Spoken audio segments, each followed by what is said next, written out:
I think the job of being a teacher is so rewarding in so many ways.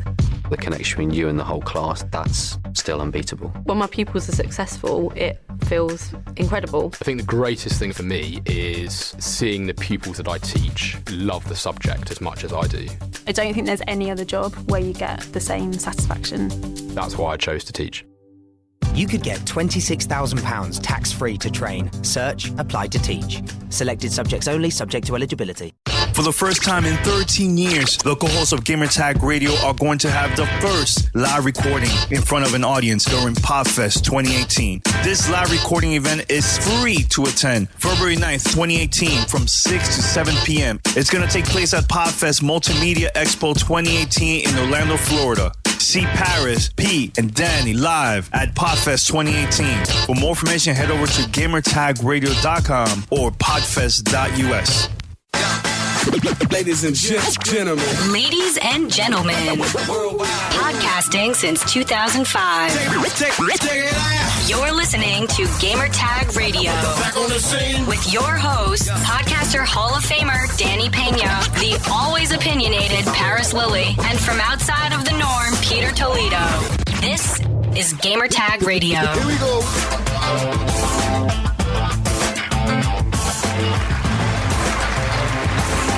Welcome to Gamertag Radio episode 718. This is your host Danny, and also we have Pete and Paris in the house. What's up, guys? What's up? Hey, good morning, everyone. Good morning, everyone on listening on the podcast and live on Twitch. Yeah, man. And how was your Thanksgiving weekend? Mine was good. We kept it very simple this year. We didn't have like a big gathering with family. Just kept the immediately family. You know, the wife and kids. My kids actually made all the sides and everything for Thanksgiving, and I smoked a ham. I made some sweet potato pie, and it was great. Nice. Shout out to Khalif. Hashtag Thanksgiving with Black families. That's all I got to say. Yeah, mine was pretty cool, man. I got to hang out with my girl's family, too. And then I got to visit my dad for like a few minutes and stuff. So, but it was cool overall. Very cool. Now, Black Friday for me, I didn't do much. I just went to like one store yesterday just to buy like some stuff for Christmas, and that's about it. What about you, Pete? How was your weekend? Kept it low key. Did a Korean barbecue with the fam. Went to our favorite Korean barbecue restaurant down in Fort Lauderdale. That's pretty much it, man. No Christmas, no Black Friday shopping. My wife has always told me, she's like, it's really difficult to shop for me because whenever I see something I like, I just buy it. And so she can't go out and surprise me. Yeah, it's the same here. The same situation. So aside from that, though, I mean, it's been a really, really good weekend. Obviously I got my son here at home. So it's just, low key, just small. We just wanted it to be special. Obviously, this weekend is my wife's birthday. Actually, it's today. So shout out to the wife. So last night we went to this place called El Tucan in downtown Miami. It's a cabaret, like Asian Cuban cuisine type thing. So it's like a show and a dinner. We had a really, really good time. The music was amazing. It was just a really, really good time. So shout out to the wife. Love you one time. Head over to gamertagradio.com, or you can also find us in different podcast platforms. You can find us on iTunes, Spotify, Stitcher, TuneIn Radio, and other podcast directories. Make sure to download it, subscribe, post a review if you have iTunes, and check out the show, man. Send us your feedback or questions. Give us a call at 786-273-7GTR. Email us at fanmail@gamertagradio.com or leave a message on speakpipe.com/gamertagradio. So we have a voicemail. I think we should start the show with this, right? So let's go with this. Go for it, Pete. Hi, guys. First time caller, long time listener. Just wanted to say you guys are really on the wrong side of the Star Wars transactions. Now that the governments have come out, don't you feel a little embarrassed by your declaration of these guys need to make money statements? They're projected to sell 12 million units by the end of December. That's over $600 million in revenue. If that's not enough to keep a studio aloft with a Star Wars licensing agreement, then maybe they need to find other people to do it. But taking the side of the studio that has predatory practices towards children that you just agreed with in your last show is absolutely horrific. I don't know why you guys back the gambling of this. It is gambling, especially when the odds are so ridiculously low of even crafting stuff. Really disappointed in your podcast lately. And the only redeeming quality is the fact that you guys rock so hard at everything else. But please stop taking the side of big business. So I have a theory, and I don't even know if it's a theory about this, about the whole concept of loot boxes are gambling. And I'm probably going to get flamed for this, and I'll take that because it's my opinion. When people consider loot boxes as gambling, I don't see it. I don't see that as the textbook terminology of gambling, simply because in gambling, you're putting money towards the prospect of potentially getting money back, right? That's how I see it. I don't see it as gray area as other people. So I'm gonna disagree with you. Okay, well, it is gambling. It is. All right. But all right. So if I consider gambling me going and trying to put money down on the Dogs, or me putting money down on trying to get, whether I'm going to get 4 points on the Bucks losing to everybody that they play, right? Slight jab at Paris here. I don't see it in that fashion, right? I see it as people putting money towards a product that could potentially give them an advantage, whether it be cosmetic or an unfair playing advantage in a game, but you're not making money back. You're putting hold on. You're putting $5. I have to jump in because I've yet to give my opinion on this at all because I wasn't on that episode, and thank him for the voicemail. And like I told you guys offline, I'm going to say it here on the podcast. He's right. He's absolutely right with everything that he's saying. In the case of Star Wars Battlefront II, it is 100% pay to win, and their format is gambling. You are throwing money at that situation to give yourself a competitive advantage in the game. They knew it. They got freaking caught, and the result of what we're seeing is that game's not going to sell anywhere near what it would have potentially done before this news broke. So he is right. It is gambling. Here's how that would have been okay, in my opinion.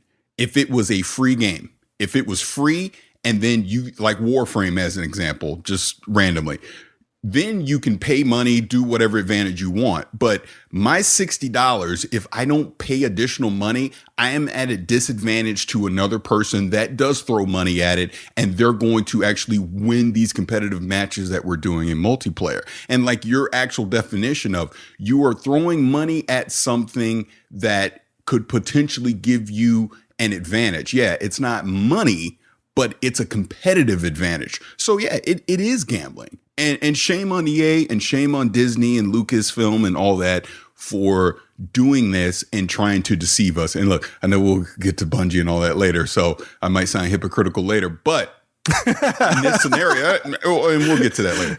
But in this scenario, the caller, leaving the voicemail, he's 100% right. And to defend you two for a second, when you recorded that episode, it was before the actual news completely broke. So we didn't have all the information that we have now. So I'm going to assume he's responding to the full information now, and you guys can defend yourselves. But from my point of view, I wasn't on there. And you guys already know, once we found this out that it was pay to win, I was freaking done with the game. I've not played the game. I've not. I was like, this is ridiculous. I have zero interest in playing this game now.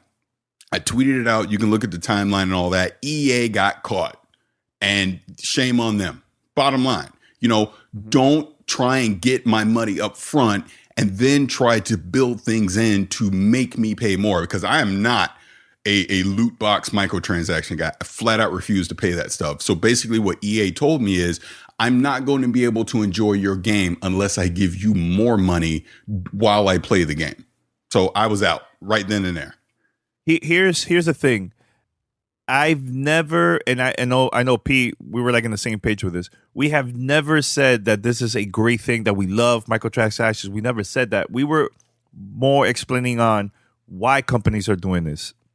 And I brought up an example of, that the first Destiny, there was some free DLC content, and they started selling, they started adding microtransactions in the first game. And we said that it's good that they do that, because if it's free content in the game, then that with that money that they've been getting through microtransaction, they could pay for their work. That's what we were saying. We were not saying that, we love this and everything. And we also mentioned this, that, and I mentioned this many times in the past, they could add microtransactions in the game. But if it's something that's going to mess up my gaming experience, then I'm not going to like it at all. And we haven't even reviewed Battlefront 2 yet. Like, we were planning to review it last week, but behind the scenes, I was like, let's all wait so we could talk about it during the next time we record. And that's what we did. There was people hitting us up saying that, oh, I hate your review and this and this and that. Why you guys are giving a great score? I'm like, wait a minute. We haven't even reviewed the game yet. I did a preview, but I didn't mention anything about the microtransactions. I didn't talk much about the campaign, the multiplayer, none of that, because I wanted to say it for the show, so I'm kind of confused because I don't know where they got this, that we love the microtransactions in the game. I don't know where they got that from, but we were talking about the business side, like why companies are doing that. We were not defending it like, yeah, this is great, So yeah, personally, I think, yes, they messed up big time, EA.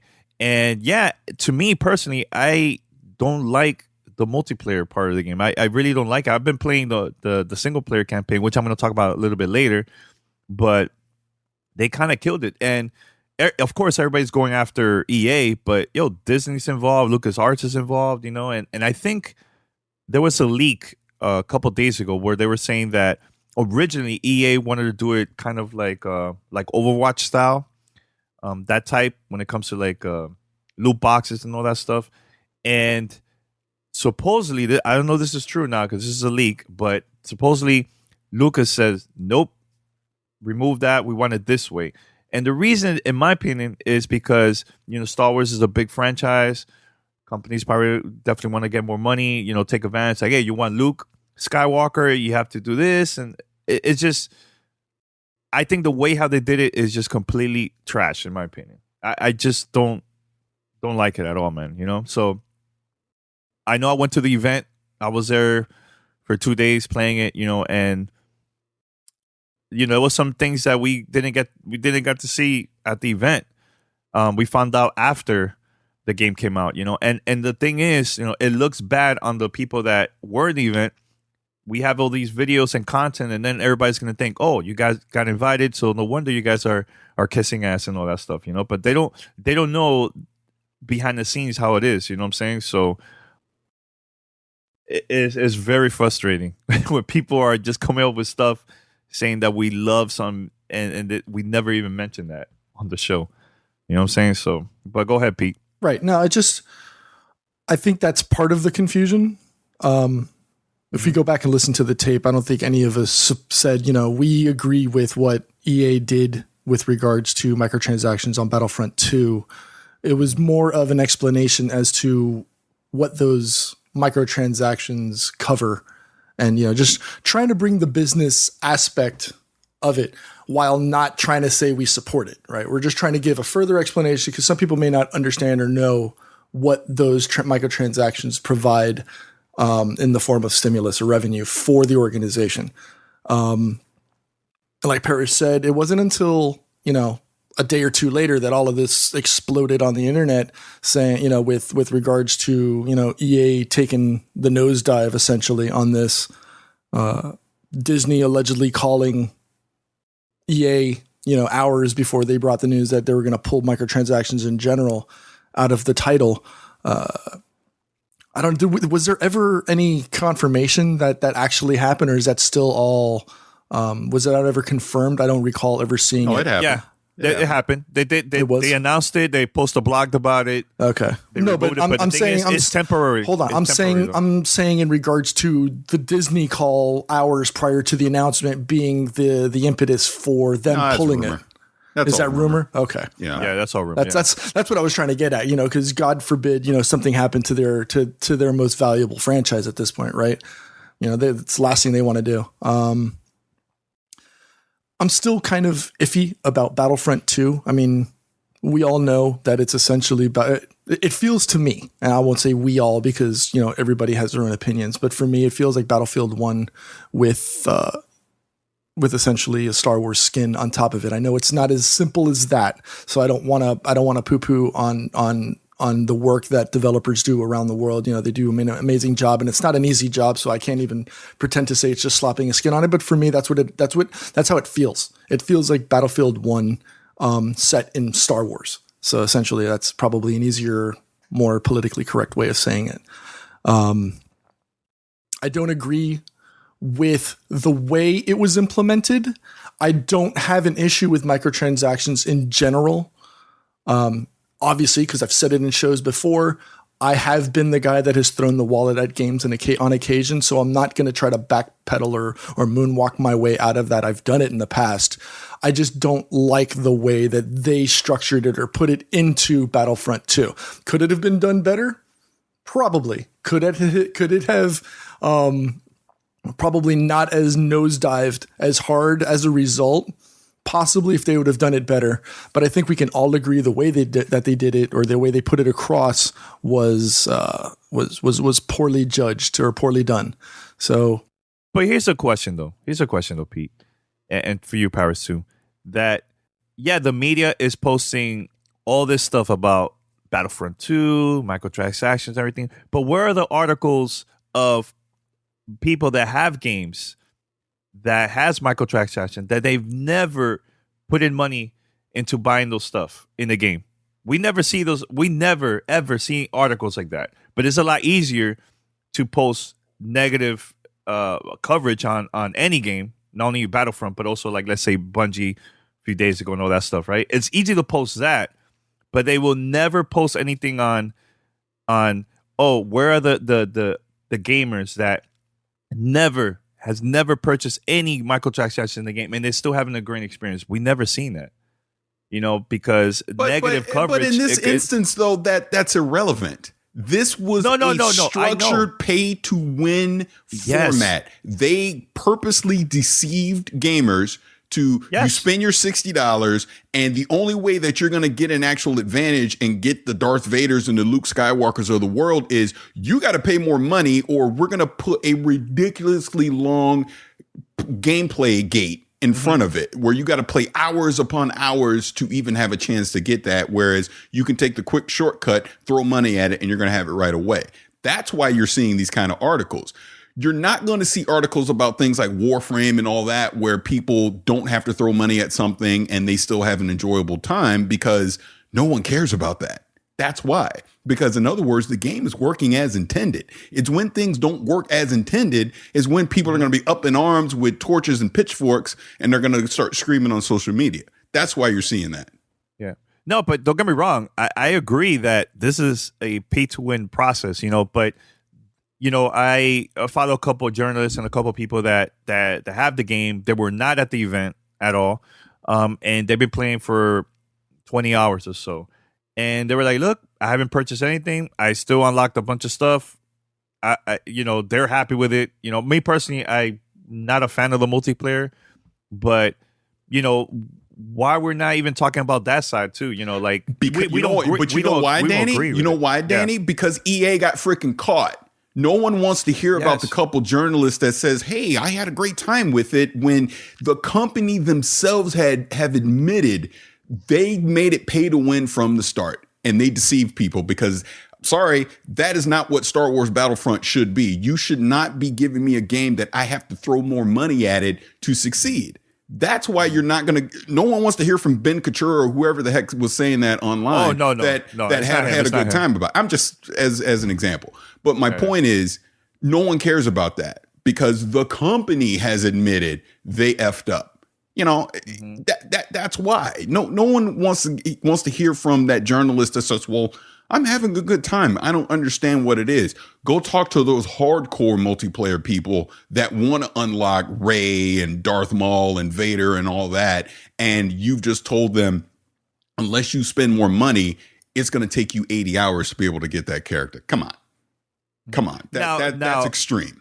No, Paris, I'm not disagreeing with you. Like, I agree everything you guys are saying. I agree. It's pay to win.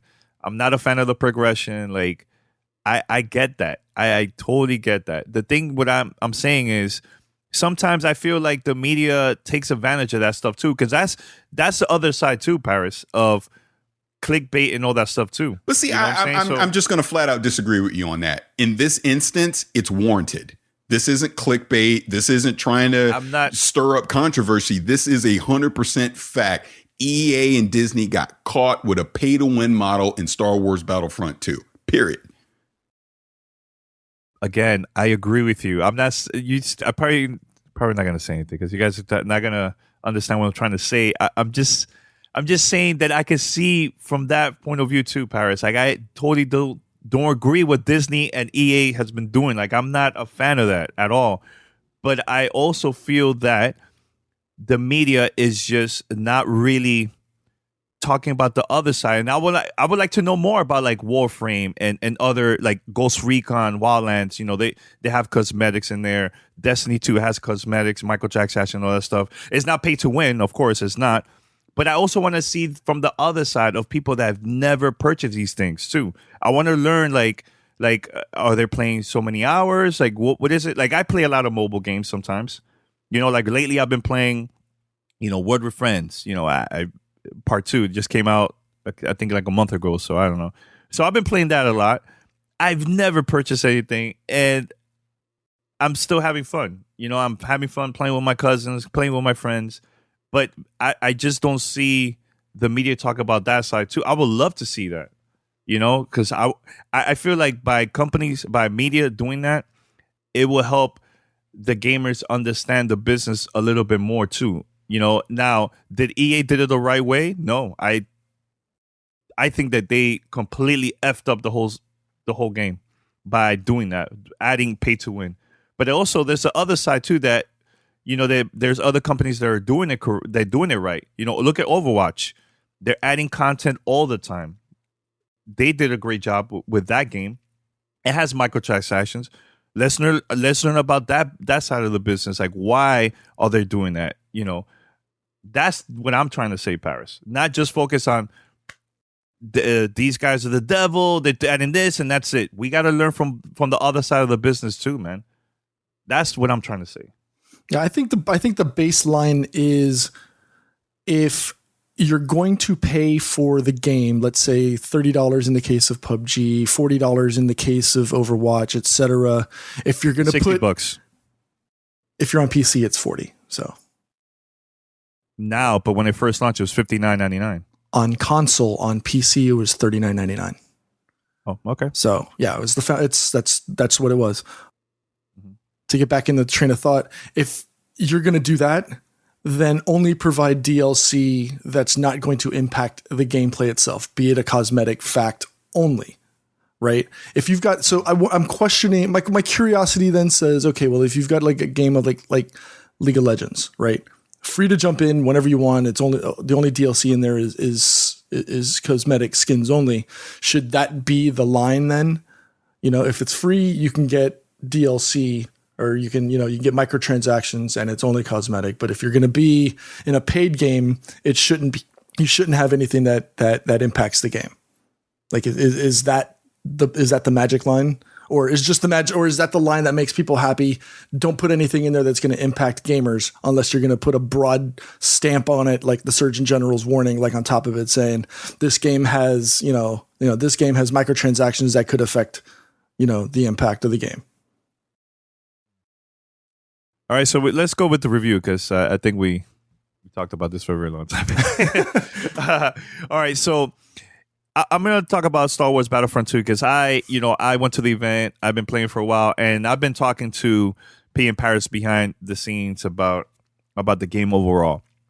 Like I said, I'm not a fan of the multiplayer. Yes, they added way more stuff to do in this game than the previous game.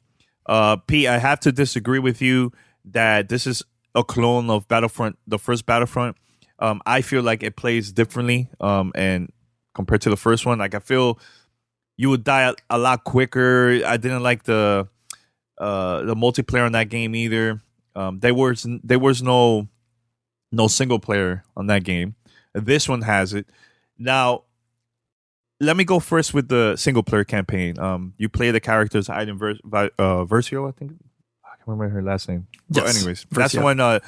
That's the one with Janina Gavankar. She's the lead character in the game, and this takes place between episode 6 and 7 of Star Wars. And I love the story. I love how kind of ended with close to like episode 7, right? But here's the issue that I have. I feel like some parts of the story was like the campaign it felt rushed. I didn't really get to know the main character of the game. Like I'm super curious about her. I want to know more about her character and everything. Yeah, you see some of the characters from previous Star Wars. You've seen them in the game and stuff, and it's like kind of random when they show up out of nowhere. It just felt super rushed. But I wish they could talk to them more about the character and stuff, man. But overall, it was a lot of fun. It was just that bit rushed and everything. Now, when it comes to the multiplayer, I didn't like the progression at all, man. We were playing this at the review event, and I think this is not 100%, but I think that I felt like they did it in a way for us to unlock stuff quicker over there at the event. But once it came out to the public, it was a different way how to unlock certain things, and I don't like that. When we see something from an event and then we talked about it on a podcast, and then when it comes out, it's totally different. Then we look like a bunch of weirdos. We're liars now because it was in a certain way at the event and we talked about it like that. I don't like that at all. So yeah, Pete, you said you played the Star Wars Battlefront 2 or not? I did. Okay. Multiplayer or single player? Single player only. I'm the type of person that likes to go into the single player, finish the single player, and then go into the multiplayer at a later date. I do that for most titles. I'd probably say 90 to 95% of the games that I play that have a combination of single player, multiplayer. I do the single player first because I think it gives you a better idea and a grasp of how the game plays. Obviously, there's some instances where the multiplayer changes up and it's not the same. But in this case, it's similar to a lot of the games that I typically play, and I like that. I like doing it single player versus multiplayer. I haven't touched the multiplayer, to be quite honest. As Paris mentioned, once all this news about microtransactions and stuff, I'm not going to say it's the sole reason why I haven't played it. I mean, the sole reason is because I've got way too many games on my plate and been juggling in life. Between Assassin's Creed, still Call of Duty World War II, I've been playing still. And everything. Wolfenstein 2, it's been hard to find the personal time to do this while still juggling a family and a career. So I haven't put as much time as you have. I haven't had the opportunity to. So I don't want to say I've been I've played the full game. What I have played on the single player has been enjoyable. But I can't really speak too much on the multiplayer because, I don't want to lie to our listeners or to you guys and say, oh yeah, I don't like this or I like this. I've played maybe 30% of the single player campaign. And so far it's okay. It's enjoyable. But I'll just leave it at that, and I'll maybe reserve my judgment for, another show. Maybe we'll do it on an after thing, an after show or something like that. But it's not bad. It's not bad. Yeah, the single player, I finished it like between 5-6 hours. It felt very short too. That's another issue that I had with the single player campaign. It was cool. I had fun, but I don't know. I wish they could add more of the story. Like I want to get to know more about the character. So yeah. Paris, I don't know if you got to play Star Wars Battlefront 2 at all.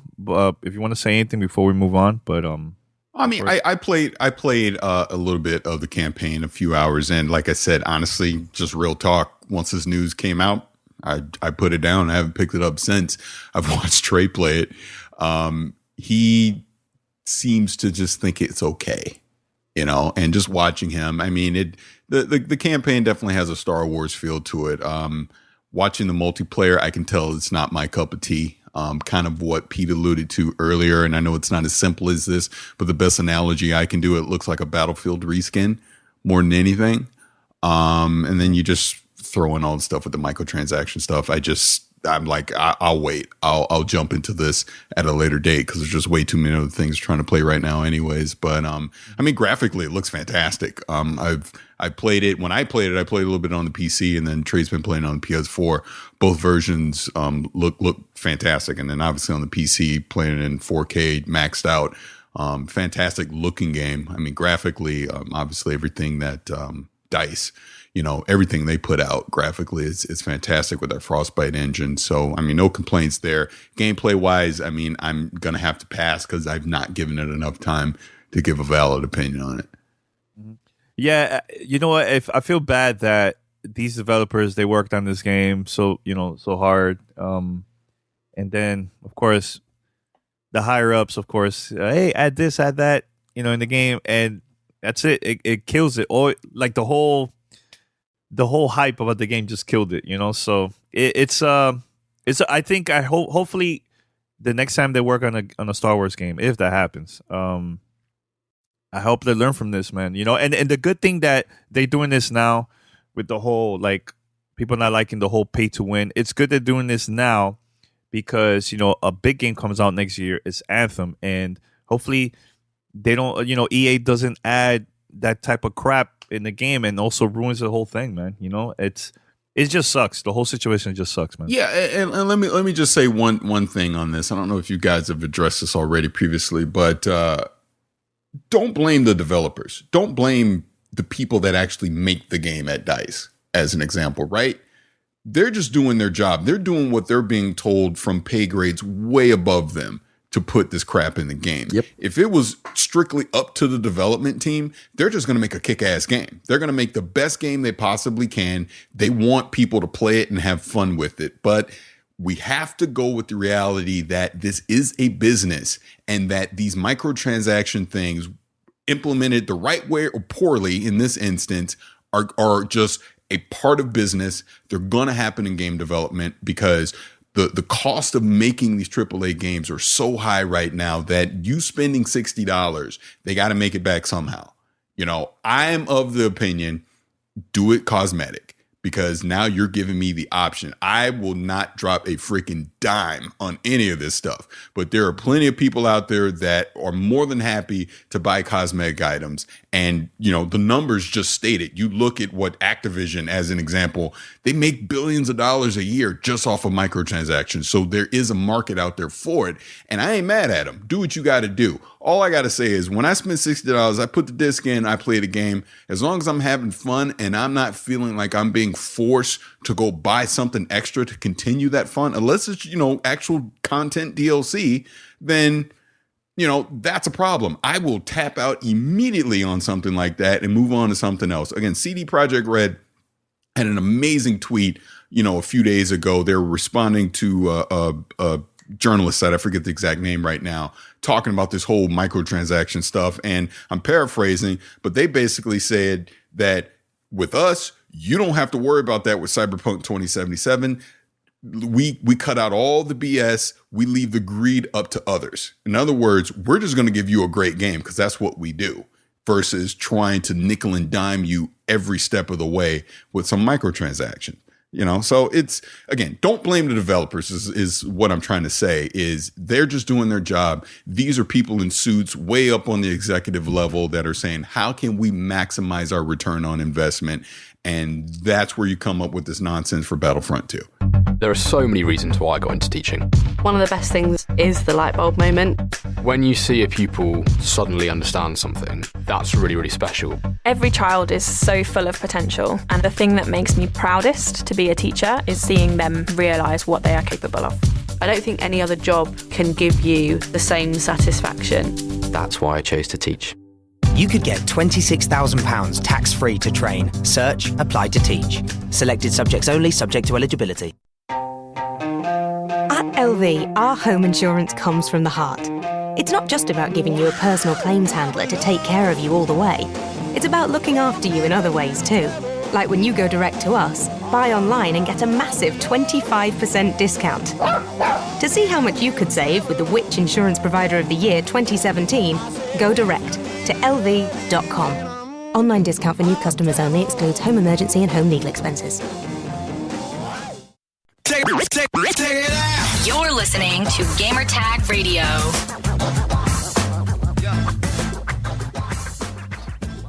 Shout out to the good folks over at Movement Watches for supporting Gamertag Radio. This past weekend, had to go out. My wife's birthday. Decided, you know what? I need to floss. You know, I'm with the wife. We're going out to a fancy dinner and a show. So let me pull out the Movement and, you know, let me show the people how it's done. So I busted out the Onyx that I got from Movement. And we went out and had a great time. As usual, somebody comes up and is like, yo, where did you get that watch? That's a dope watch. And I had to tell them, just go to Movement, go online. They've got one of the easiest online stores that you could use. One of the great things about Movement watches is it looks classy. It looks nice. It's quality, but you don't have to go out and go to the store and spend $400, $500, $600 on a watch. You cut out the middleman by going straight to the manufacturer, and boom, you get a dope Movement watch. And one of the cool things, and I always like to use this story, is that Movement runs kind of like on a parallel story with Gamertag Radio, right? Started off small. Actually, in the case of Movement, started off with two kids from college who were broke that wanted to look dope and have fresh gear, but they couldn't afford it. So what they do, they started their own company. And that's pretty much how GTR started. You know, there was a need for a voice in the gaming industry and a community to talk about video games. And that's, you know, where we came in, you know, thanks to Danny and them. So how can you get a dope Movement watch on your wrist? All you got to do is go to movement.com. That's mvmt.com/GTR. You'll get 15% off, free shipping, free returns. All you got to do is go to movement.com/GTR. Join the movement.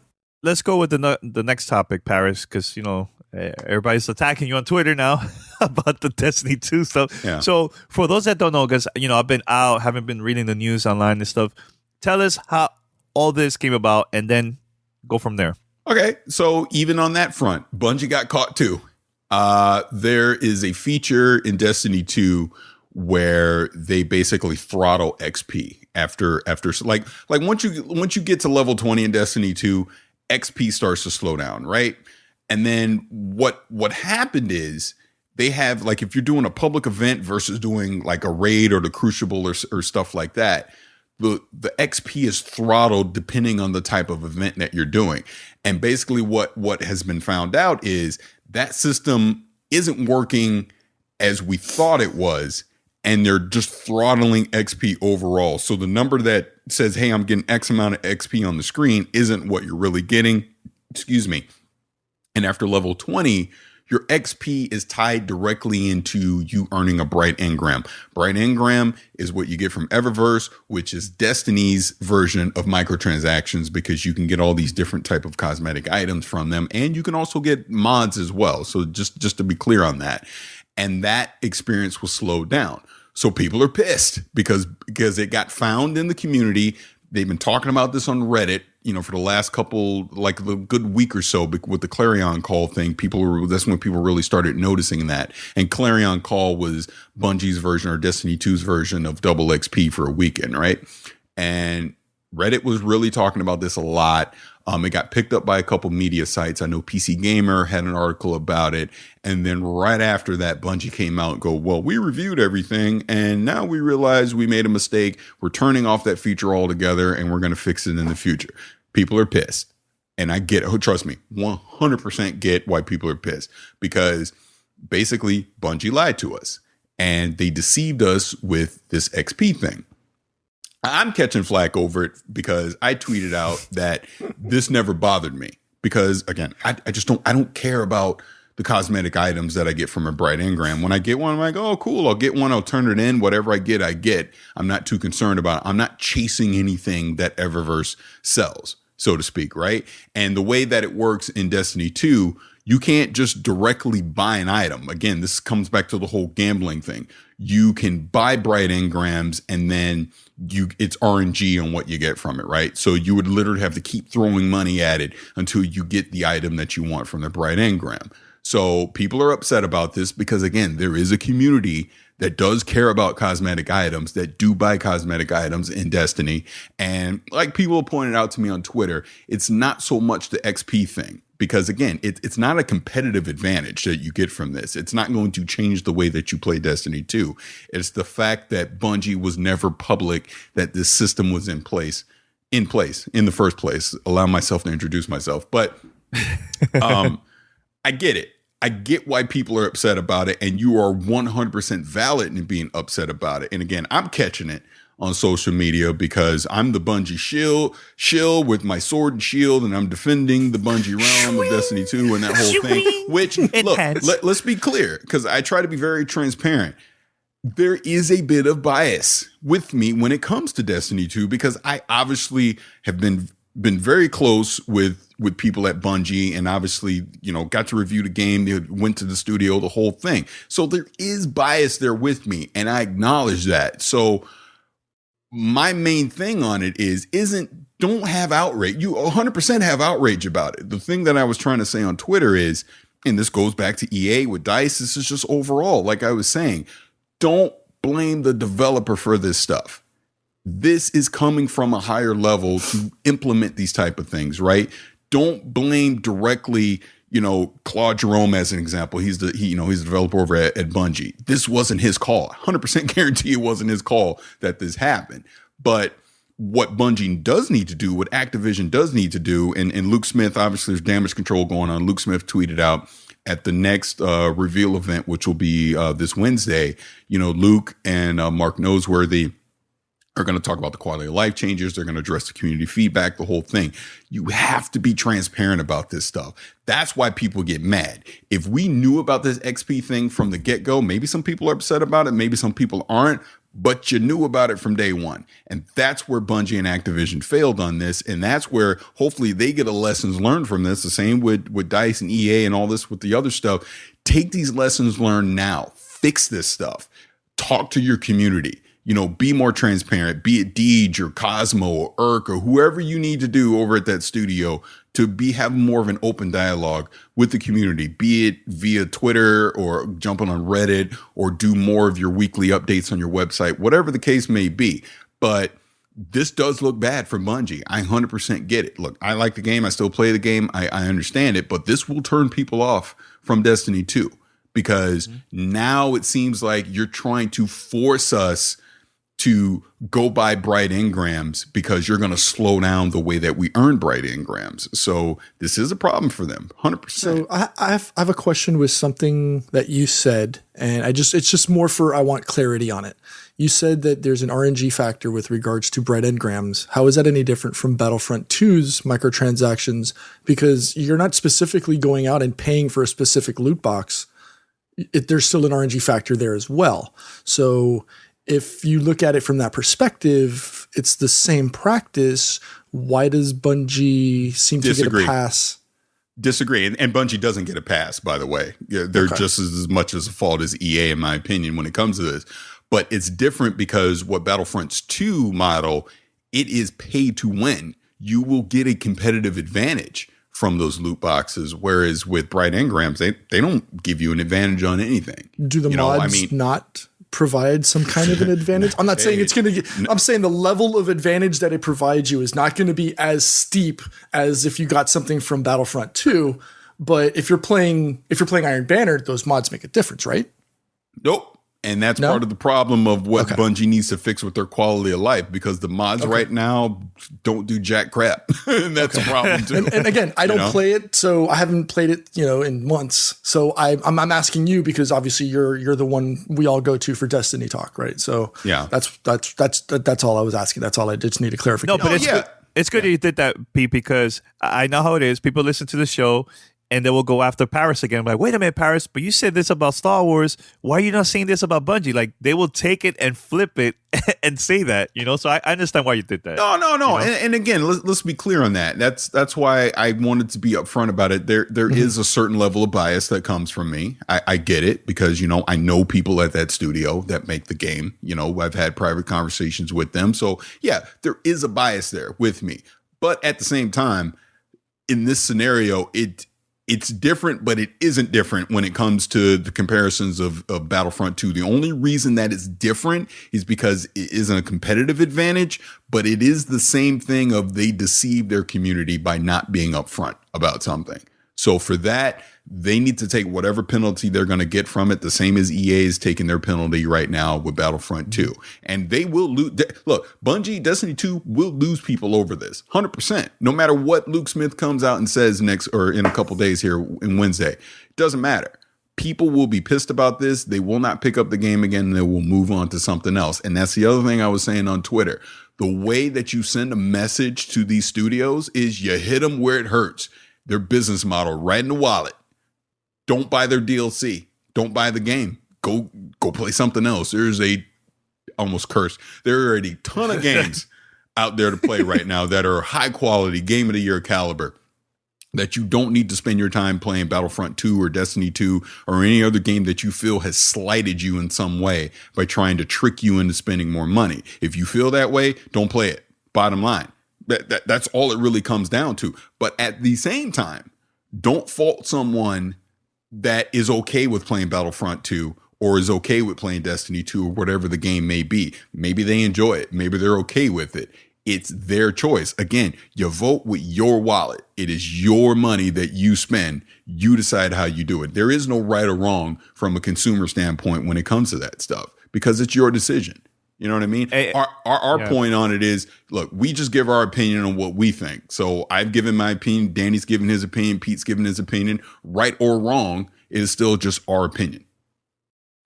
And the thing that I notice about all this stuff, all this controversy, is communication, man. Be straight up with your fans, with the people that are gonna buy the game. Be open about it, man. Because I feel like by companies doing this behind the scenes and not saying anything, it looks kind of shady, man. And that will make people be even more uncomfortable to buy the product because of it, man. So they got to be open, man. Same thing what happened with EA. Communication on Twitter and Reddit and all that stuff. It was like drama. Same thing was going on with Bungie. It just looks shady, man. If they have to be straight up with their fans, I think. Communication is super, super important. So that's it. Anything else, Paris, from that? Or are you done? I think I got my point across on that. Again, I'm still playing, but that's my choice that I still play because for me personally, the XP thing was never an issue for me because the bright engrams weren't an issue for me. But I 100% get why people are upset because Bungie wasn't transparent. And I think this reveal event that they're going to do with Luke Smith and Noseworthy on Wednesday is probably the most important thing that they've done in the history of Destiny right now, because they need to be very transparent, give a proper roadmap moving forward on what these changes are going to be, and make sure that none of this happens again. Because if there's anything else that comes out about this game that we don't know about that seems to steer us towards spending more money, hell, I might be out. That's a problem. It really is. Well, one of the things, one thing you did say earlier was, there hasn't been as much communication as of late from the Destiny PR folks. We know that they're always, collecting information and stuff, and you don't want to act too quickly because then you take you might take a smaller sample size of data and use that towards whatever changes you choose to implement in your game. So yeah, I'm pretty sure that they're taking that information, but they don't want to take it in small doses. They'd much rather take a much larger sample size. And then, obviously these changes and iterations take time to develop and test and push out. So, it's good that they're actually doing that, though. It's good that they're taking their time and they're listening. And we know, again, these changes take time to put in. So it's not like they can, flip a switch and fix these things. So hopefully for both titles, going back to the Battlefront 2 stuff and sticking with the Destiny 2, hopefully these are changes that can be fixed, because the last thing we want to do is start, losing games as a result. Yeah, here's where Bungie screwed up. And this is where it comes to being more transparent with your communication. When this was first discovered by Reddit and people were on fire about this on Reddit, Cosmo or whoever, all it took was one simple Reddit post. Hey, we're investigating this. Yeah, that's it. Mm-hmm. If you said that, people wouldn't be on fire right now, because it looks bad because it wasn't until PC Gamer and a couple other media outlets actually posted it that it was like, red alert, they're on to us. Go say something, right? That's when it looks bad. But if they were like active within their community of, hey, we're hearing you, we're looking into this, we want to get to the bottom of this and make sure that this is working the way it was intended, we'll get back to you, there wouldn't be this outrage right now. And that's what I'm saying. Even with some of these other issues that are happening, Bungie doesn't have to say, hey, a fix is coming on this date. All they got to say is, we hear you, we're looking into it, we're looking into the balance of this, how this works with that, blah, blah, blah. That's going to ease people's minds, and versus staying quiet on the stuff. And then you wait weeks, months to then finally say something, the whole while the community's outraged. Yeah, and it's too late. Yeah, it's way too late at that point. Yeah. All right, so we're going to go with fan mail. You guys ready for fan mail or what? We haven't done this in a week or so. So here goes. Mail. It's time for fan mail. Fan mail at gamertagradio.com. All right. So I'm going to go with the first one here. This is from Ill Skills. What's up, GTR crew? My last Nintendo console was a GameCube, and I was determined to not buy a Switch. Listening to you guys talked about it, though, and hearing your excitement convinced me to pick one up alongside with Super Mario Odyssey and Zelda. My son is 7 years old, and it's been really awesome watching him play through his first Mario experience. We're having a blast playing Mario 2. Mario 2-player, big smiles on both of our faces. Just want to say thanks and keep up the awesome work. Thanks, man, for the message, man. And yo, we've been saying it, guys. Like, Nintendo Switch has been great so far this year. Lately I've been playing a lot of Doom and Skyrim. Like, Bethesda has been kicking butt, man. Like, putting all these games that came out in other consoles, and they did a great job, man. For the Nintendo Switch, so I can't wait for next year, 2018, man. But overall, man, Nintendo, they've been kicking butt, man. They look at this. Just yesterday, I went to Best Buy and I was walking around. I was just curious to see what's going on with the gaming section and everything. And Nintendo Switch sold out. Super NES Classic sold out. There was a couple of PlayStation 4 and Xbox One S there, but. Yeah, overall, people are just buying Nintendo Switch. And look, they didn't even reduce the price. Nintendo, the $299, still outselling both of the other consoles, man. So that's crazy, man. You guys have to say anything about that or no? Not really. I haven't really. Again, like I said earlier in the show, I've got so much stuff. It's hard to budget time for all of these titles coming out, whether it be Uno, which I know we've been trying to get. Going between the four of us, or actually, the five of us, if we want to include Mandy and David. But yeah, between that, we still need to do that. There's Monopoly stuff, and then Monopoly's still going to probably cause some friction between us all, but not as much as Uno. Yeah, I'm down. I'm down for that. And then, Assassin's Creed still. There's just so many great titles and games out right now. It's really, really hard to budget time to play it all unless one of us wins the lottery and wants to start covering life expenses for the rest of us. Yeah, well, we're traveling in a couple weeks, and I'm planning to. We are to play. I guess so. No, but I'm planning to play some Nintendo Switch and stuff. So, yeah, I can't wait for that. Paris, you want to say anything about that, or are you good? We're gonna move on. No, I mean I'm good. I mean Pete pretty much echoed everything I would have said. We just, dude, there just ain't enough time. It was funny, like Mario Odyssey as an example. I've not played, in a good week, and I remember my son was asking me yesterday. He goes, "Are you still playing Mario?" And I was like, "Oh crap, I'm not. I got to start playing Mario again, man." It's like it's just too many games right now. Yeah, I might restart the whole game again and start from scratch. So I'm probably gonna do that. Did you get all the moons? No, I'm like I got a lot. I gotta check, but I have a lot because I finished the game and all I was doing just collecting moons, like different worlds, different kingdoms and stuff. So I have to do that again. We'll see. Pete, yes, sir. You want to play a voicemail or read email, Discord? Sure. I'll play another voicemail. Here we go. Voicemail 2. All right. Hey, what's going on, Gamertag Radio? I hope you guys are doing well. This is Keon calling from Baltimore. I just wanted to leave a quick comment. I just finished listening to episode number 716, and it was a great conversation this week about Microsoft, Xbox, and all of that greatness that you guys bring to the table as far as gaming goes. But I just wanted to comment on the last segment that you guys talked about, where Paris was talking about, being a father to a son, as well as Pete. Shout out to those two brothers, and you, Danny.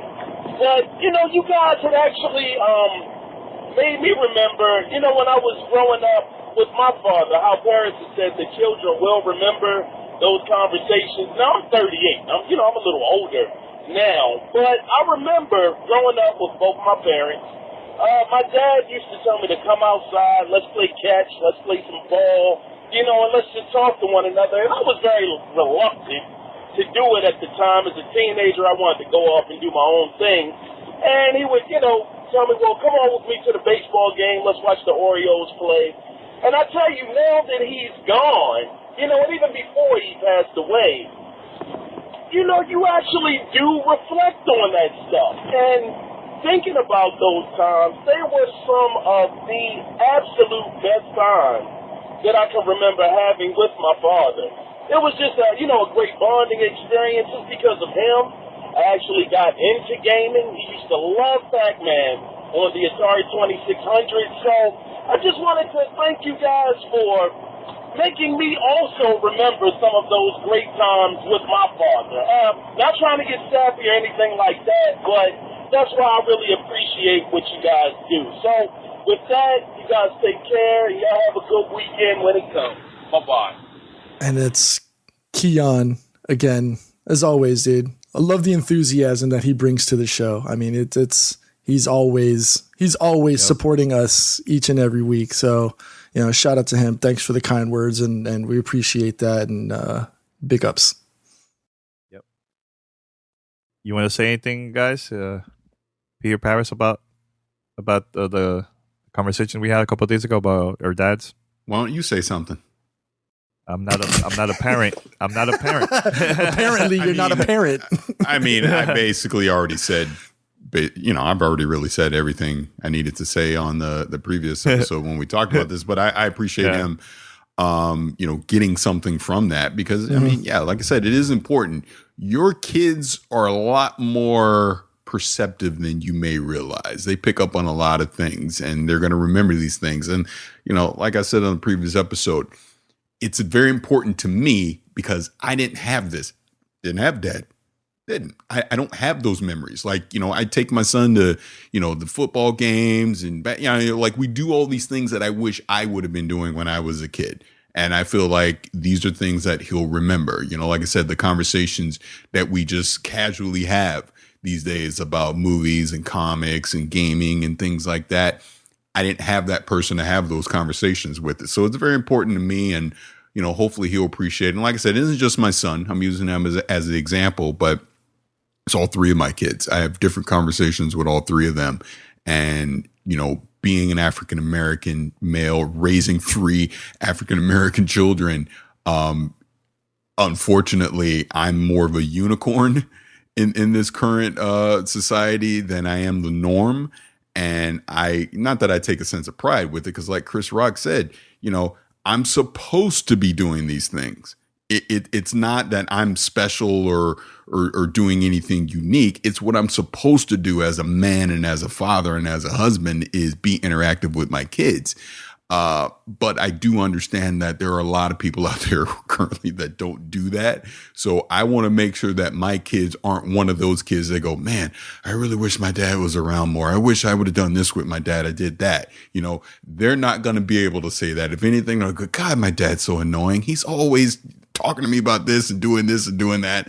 But when they're older, they're going to appreciate it. And that's all. That's all I was trying to say. And it's not just appreciate. It's funny because I actually had this conversation with my wife and our friends yesterday as we were heading to dinner. It's just that it wasn't until I was older and I had matured more that I realized that all those little talks that I had with my dad were all like little lessons that he was trying to impart on me that I didn't get. Like, it just didn't hit me because, I was young, I was stupid, I was invulnerable, and I knew what I was doing, quote unquote.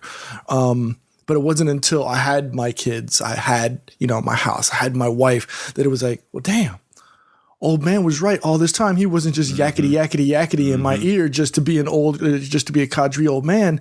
Nah, he was trying to impart some wisdom and life skills and lessons. So, it's funny. I'm almost starting to get Charmin soft now.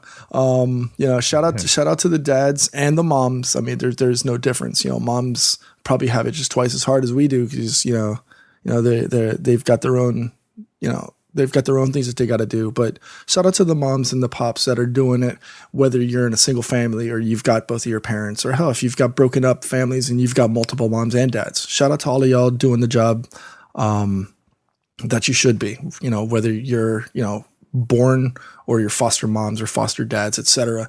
As long as you're doing your job to make sure that our children are growing up responsible, respectful, prideful, and hardworking, then, shout out to all of y'all. All right. So is there any other ones? There's the one you want us to read. Let me find it really quick. All right, this one is from Chuck, and he's saying, hi, Gamertag Radio. With all the hate on loot boxes and pay to win, I would like to remind people that they have been around for a while, and some people love them. Anyone ever play Pokemon card game or Magic the Gathering? I enjoy Magic the Gathering very much. It's a pay-to-win game. There have been many video game versions of it also. Some free to play, some not. You need to spend money if you want to win online either way. And when you win, you get money to buy packs, random loot crates, and some. I'm sure no one wants to talk about Star Wars Battlefront and its many problems, but to say it is bad because it's pay to win is not fair if they are upfront. Keyword. These loot boxes are supposed to pay for the DLC that they charge too much for in the first one. Okay, sorry, I'm just deciphering this. I'm talking about making loot. Some countries are talking about making loot crates illegal. Are they going to make Pokemon and Magic the Gathering illegal also? I really do not see a difference. I want to hear your opinion on the difference between loot boxes and packs of cards. And if one is illegal, why would the other not be? Remember that. What is MTG? I'm dumb. Magic the Gathering. Magic the Gathering. Sorry, I can't read. Remember that Magic the Gathering has online instant rewards also. And if you are playing online, you need a credit card to buy microtransactions. So kids should not have access to these. I would like to add that the game is not as bad as the internet makes. And I did win an online game, got VIP without even using a hero or high level character. Basically, very little mods on him. Keep up the great work. Call out the shenanigans you see, but keep it positive. The internet is full of negativity. Thanks, Chuck. So thank you for this email, Chuck. And yeah, I mean, we kind of touched on this a little bit. It's not that pay to win is bad. It's being upfront about it. If your game is pay to win, let us know it's pay to win. Don't make us think it's one thing. And then once we're halfway into the game, realize, oh, I got to throw money at this to win. And like he said, he was able to win a match without having to pay anything, and that's great. But the more competitive you start getting, everyone's going to look for the shortcut, right? And the shortcut's going to be pay money because that's going to get you Luke Skywalker and all these other things. And all, like I've been saying, I'm sure Danny and Pete have been saying, is if that's the model, fine. Just say it from the get-go. Don't wait until people have already spent their money and then say, oh, by the way, now you got to spend all this money, or you got to play a ridiculous amount of hours to actually unlock all this stuff that's going to give you the competitive advantage when you're playing multiplayer. And then going on what he's saying with Magic the Gathering and Pokemon and all that, he does bring up a good point, you know, because some European companies are looking to make loot boxes illegal and call it gambling. If that's the case, what does that mean for all these other mobile games that do this already? And I think this goes back to the stance of they're upfront about it. Whereas if you're not upfront about it, I think that's where it becomes illegal. And that's just my opinion. I could be wrong. Now, but thinking about it too, you know, when we were growing up back in the days, was it arcade was kind of like pay to win back in the 80s, back in the 70s? Wasn't that pay to win? You know, if you have money, you keep on playing. If you don't, you're stuck. That's it. You can't really continue to play. Wasn't like that too back then? I mean, it's different technology-wise, yeah, of course. Think of it this way, though. It is in this sense, but you didn't have to spend a $60 fee just to walk into the arcade to start then throwing more money at it. You know what I mean? So, yeah, and I guess that's what the whole outrage of this is. If Battlefront 2 was a free game, and then they're like, well, you spend this amount of money, you can unlock this, you can unlock that, I don't think there's an outrage from it. It was the fact that you had to spend the $60, and then once you're actually already starting to play it, you then got to spend additional money, and they didn't tell you that up front. I think I think in a nutshell, that's the problem. When they double or triple XP for X amount, like, right? So you buy a 12 pack of Mountain Dew, you get a code, all of a sudden, hey, I got I've got double XP for 12 hours. Same concept, good, bad, just your thoughts. I think okay, but what does that double XP get you? Does it get you a competitive advantage, or does it just rank you up another level? I guess that would be the question on that. And that's really what, and again, this is my opinion. I could be wrong. What do I know? I'm just an angry old man. I think ultimately it really all comes down to competitive advantage. Is spending more money allowing you to be better than someone else online? I think that's all it really comes down to. Right. If the answer is yes, then you need to be upfront about that. If the answer is no, not that you need to be sneaky, but I don't think people would be as outraged by it. Again, the whole Bungie versus Battlefield thing right now, whereas Battlefield straight pay to win, Bungie wasn't pay to win, but you didn't tell us regardless. And so I think either way, you need to be upfront about how your game works and how your transactions work, in a game. All right, so let's play the last voicemail before we wrap this up. You want to play that, Pete? No. This one's kind of redundant. I don't think we should play it. All we're talking about is Battlefront again. Oh, okay. I think we've talked about it to death. Too much. Yeah. All right. I mean, there's anything else before we wrap it up? Is there anything? I have something. I got the Elgato 4K 60 Pro capture card the other day. Ooh, and nice. This is great. I love it. I had some. Look at his face. Yeah. I had some initial issues. I guess there must have been driver issues or something because it wasn't working correctly. And shout out to Elgato support. They were kind of talking to me on the back end about this. And I updated the drivers and now it was working fine. Whereas when I would start up OBS, it would work fine. You'd show up, PS4 would show up or whatever. But then when I would turn on my second monitor so I could play it on the second monitor and OBS is on the other one, OBS would shut off. Same with the Elgato software. It was weird. It reboots, nothing seemed to fix it. But then talking to Elgato, we got it sorted out. But yeah, it works fine. I mean, PS4 is in 4K, no issues. I've done some sample captures of gameplay.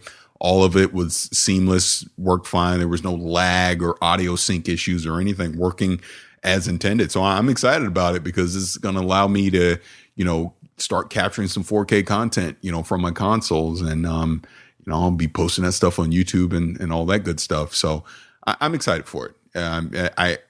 It's a little pricey. I can understand some people not wanting, because what is it? Is it $399? I think something like that. Anyways, it is a little pricey, but as they advertise compared to some of their competitors, it's still the cheapest 4K capture card that you can get on the market right now. So, And compare, and I posted these on social media. I had the HD 60 Pro. Compare, because it's a PCIe card that you put in your PC. I have a comparison. That thing is huge compared to it. It is damn near the size of a GPU. That's how big this 4K 60 Pro card is. But got it in my PCs, working just fine, and I'm very happy with it. Awesome. It's funny you did that comparison picture, and I did the comparison picture of the 1080 and the 1080 Ti as well. It's just like these things are just getting bigger and bigger, man. It's crazy. Yeah. Oh, and one other thing, I have a 32-inch 4K HDR monitor that'll be here Monday. I'm excited for that too. So the debate now is, do I go triple 4K monitors, or do I just replace one of my 28 inches and keep the dual monitors? I'm going to. So you're going to try to go. So you're going to go dual 4K monitors out of a single Ti. I do that right. I'm literally doing it right now as I'm talking to you. Okay. Triple, I honestly think you're going to have some issues if you try to go triple, because I tried to do the triple with the 1080 with 3 monitors, and I started chugging and having performance That's your issues. Problem, not mine. Let me dream. Let me live. All right, go get your 3 monitors. Don't go shoot get your me 3 down monitors before I even try it. No, go get your 3 monitors then. Yeah. No, I'll try it and see. I mean, I'm thinking, because I'm just going to keep the dual monitor. I'm not 100% sure yet, but I want to try. I just want to see. You know? But if I do go dual monitor, that means I'm gonna have a 28-inch 4K monitor that our Discord community, I might be up for sale. All right. So head over to gamertagradio.com, post your comments and feedback, as well as you can find us. Danny didn't care about any of what we just said. I don't. We went PC. He was like, blah, blah, blah, blah. I'm all about console. All right. So continue, and you can subscribe. iTunes, Spotify, TuneIn Radio, and everything. He got a 1080 Ti. He can't talk about his experience. Well, he can say that once I'm done. He can say that. So show. Go over there. I'm being I know. Whatever. I know. So you can go over there and find us on Spotify, iTunes, and post a review, guys. Post the reviews. Go over there and shout out to you subscribers out there. Yeah. And Pete, you can talk about your PC stuff. Go ahead. Oh, gee. Thanks for giving me the permission to talk. Wow. Ends the show. He's probably going to cut this out of the show anyways. No, I'm not. No, I did get the 1080 Ti. I got the EVGA FTW3, same one as Paris got. So far, man, it's been smooth as butter. Loving it. Performance has been amazing. 144 frames per second on PUBG, jumping into Pochinki. So, yeah, it's fire.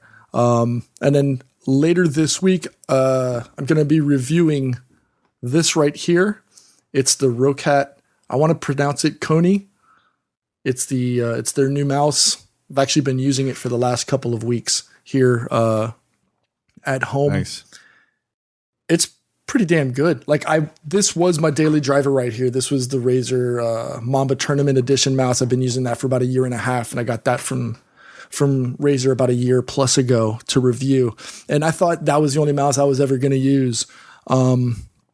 But I mean, this thing is great. This thing is great. So yeah, stay tuned. We're going to be reviewing that on the next show as well, giving you all the specs, details, and etc. on that. So thanks a lot. You can continue with the show now, Danny. Thanks. All right. So we're going to wrap it up. We're going to wrap it up. But if you're watching, we're going to have an after show. Okay. Jesus. All right. Get in the show. I was going to answer a question, but I guess not. I'll do it after. You can answer it. Go ahead, Paris. No, someone was asking in our Twitch chat what monitor I had. It's actually from Monoprice, and I put the link in the chat, but it's from Monoprice. If you go there, monoprice.com, search for the 32-inch 4K HDR monitor, and you'll find it there. And it is comparable to, because I did my research, it is comparable to the LG 32-inch HDR monitor. That's $1,000, and I got it for less than half the price. So I'm willing to take the gamble on that because Monoprice is very reputable, full warranty, pixel perfect guarantee, all that. So hey, figured I'd try and save some bucks and get this monitor, and we'll see. And next episode I'll talk about my experience with it. I'm looking forward to it. I'll play Destiny 2 in HDR. Is it an HDR monitor? Yes. Wow. Have I not said that 20 times? I don't think you did. You said it was 4K. You just didn't. Listen, I didn't. I have said HDR the entire time. HDR. He's enhanced. Listen. All right. Until next time. Peace. Later. Thanks for listening to Gamertag Radio. Be sure to like us on Facebook and follow us on Twitter. Gamertag Radio is on radio.com. You can now watch Gamertag Radio Live on Twitch. Get all the latest news and coverage related to the gaming industry. Join hosts Danny Pena, Paris Lilly, and Peter Toledo. Don't miss the crew record the podcast live Sundays, 9:30 a.m. Eastern Standard Time or Wednesdays, 9:30 p.m. Eastern Standard Time. Get involved with the conversation, send us questions, and be part of the show. Gamertag Radio. Follow us, twitch.tv/Gamertag Radio.